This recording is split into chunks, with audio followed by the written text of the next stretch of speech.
Some discussion has taken place within the Go community regarding the performance of the fmt.Errorf function without really formatting verbs as opposed to the errors.New function. Now this discussion can finally come to an end with the release of Go 1.26, as the performance of fmt.Errorf has improved significantly and is now almost aligned with that of errors.New when formatting verbs are not used. Okay, first I think it's always good to compare the Go 1.25 and Go 1.26 version for this errorf functionality. Let's just take a look at the source code of fmt.Errorf right here to see what is really going on under the hood with this call before Go 1.26. Now in this code we are basically creating a printer object right here, and then Go uses doPrintf, so the function, the internal function doPrintf, to basically scan the string for formatting verbs. And then with this code a temporary string is created from the buffer p.buff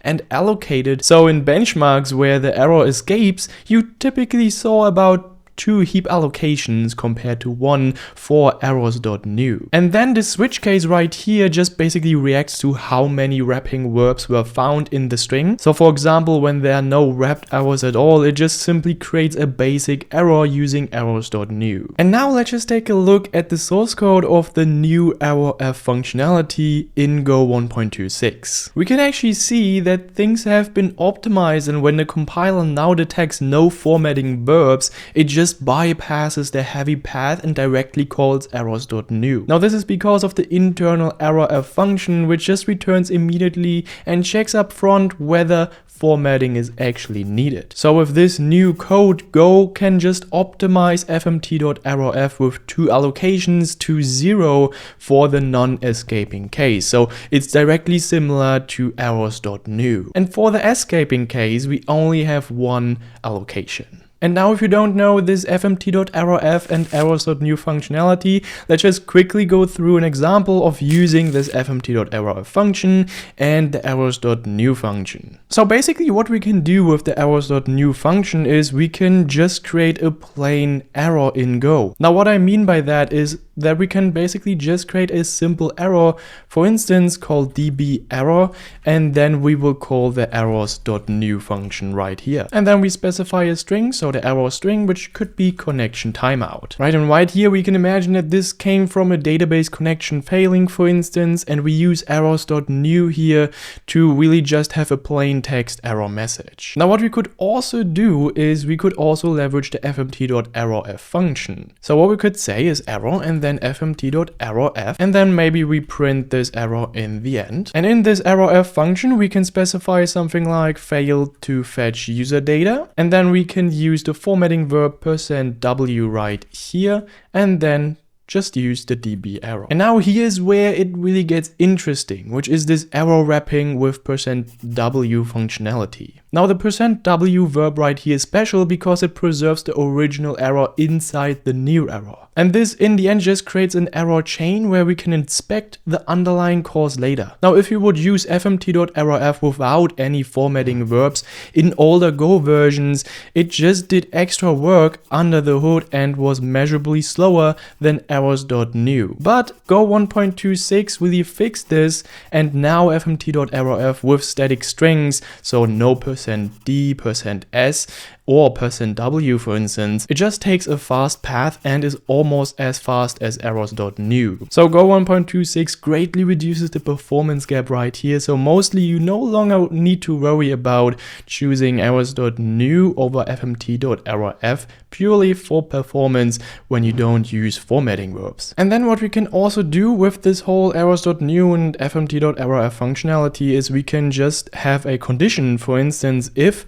errors.is, and then we can use error db_error. Now what does this really mean right here? Now with this errors_is functionality, we just really check if the wrapped error is present. Now I've made a video about this errors.is functionality, so feel free to check out this video as well if you want to. So what we could do is just fmt.println, and then we could say error chain basically contains connection timeout, and then let's just say go run main.go, and what we actually see is the two correct outputs. Okay, so it turns out that now with Go 1.26, this whole discussion around using fmt.Errorf for error creation when there's no formatting involved is not really useful anymore because there will be no big performance difference. However, errors.New is still slightly faster than fmt.Errorf, just not by as much as before. And to really bring this point home, let's just do a quick benchmark in our main_test file. Now what we will do is we will create two benchmark functions, and the first one we will call is benchmark and then errorf. Now we will use the standard testing benchmark right here, and then we will also create another function which we will call benchmark and then errors_New. Alright, so for benchmark errorf, we obviously want to benchmark the errorf function in Go 1.25 and Go 1.26. So what we'll do is just b.run, and then we say, for instance, without args, and then we have a simple benchmark function right here. So with this sub benchmark, we are just going to test a static string, and then we're going to use b.loop. Now b.loop just runs our code many times and measures really how long it takes.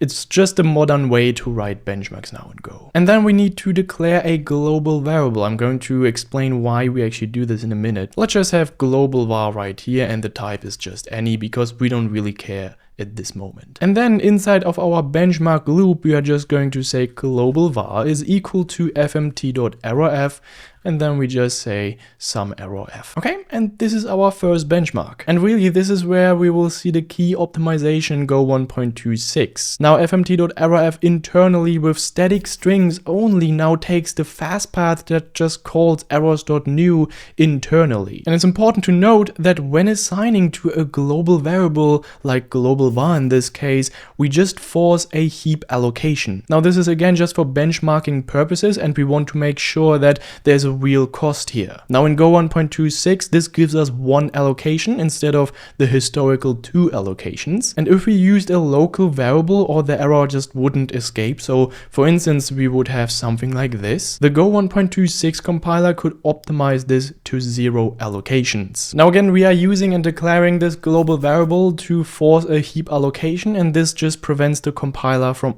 optimizing away our benchmarks. Alright, let's just have the same thing. Let's just readjust this here to be global var instead of the local variable. And then let's just add another benchmark, and we will call this with arg. Now in here we will do the same thing, but instead of just using a static string right here, we just use %d for instance, and then 0. And now we are using %d to just format a number into our error message, and this still needs to do real work. So it converts the number to text and builds the string internally. So this case should be slower, and that's actually okay. When you need formatting, you actually want to format your string, so there's nothing really wrong with that. And this was our first benchmark errorf benchmark function right here. Let's just fill in the benchmark errors_New function, and we are just running a new benchmark right here, which we will call without args.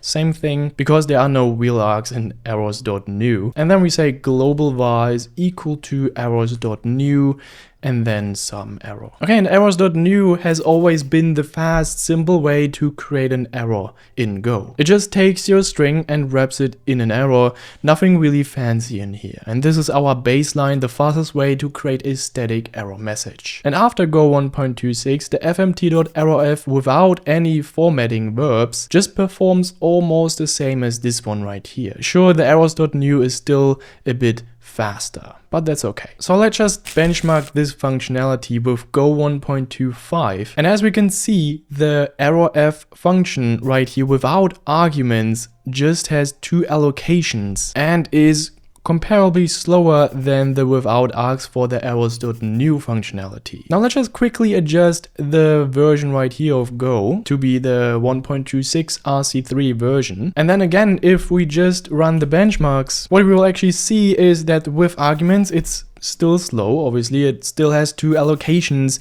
but now without arguments, the errorf function is significantly faster and also has only 1 allocation. And this can matter a lot in production applications or in a high performance service, for instance. Now, another significant change of Go 1.26 is something related to the new functionality. If you are interested in this, feel free to watch this video right here. Anyway, thank you so much for watching. Have a lovely day, and bye bye.